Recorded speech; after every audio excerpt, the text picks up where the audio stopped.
Hey, it's Dr. David Phelps from the Freedom Founders Mastermind community. Question for you.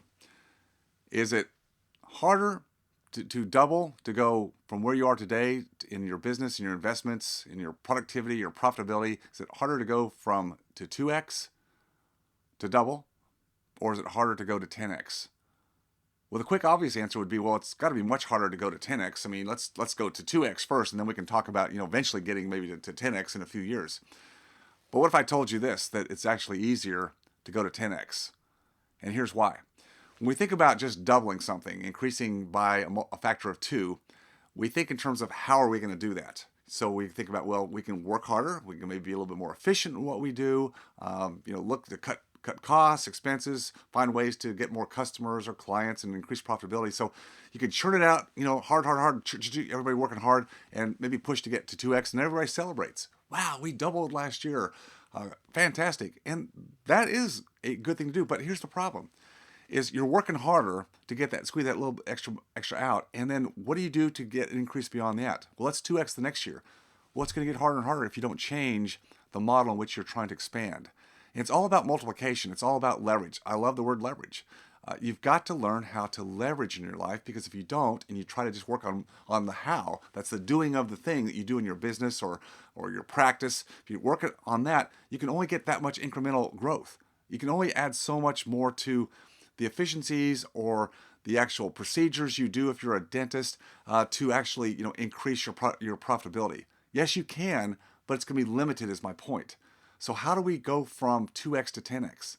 You got to focus instead of on the how, the technical part of what you do, on the who's.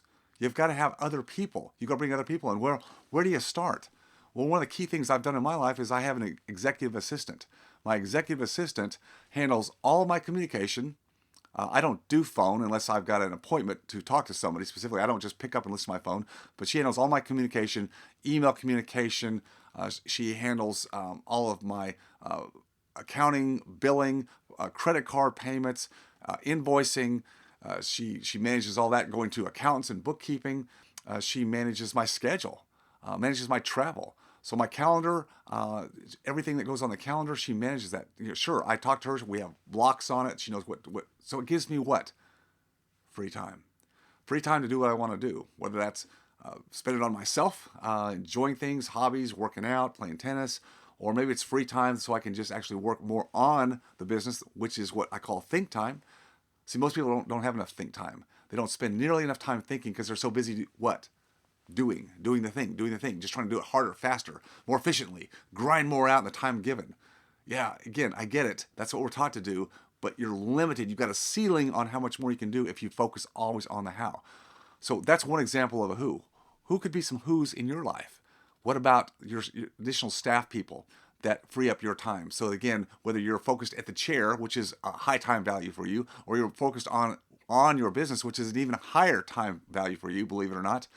Who can free you up? Who else can free you up? Who can free up the people that give you the most of your time? You've got to look down the line. Who else can make everybody on your team, your staff, more productive? VAs, assistants, people like that can help in that regard. That's where you've got to look at life is the who factor and not doing more of the how.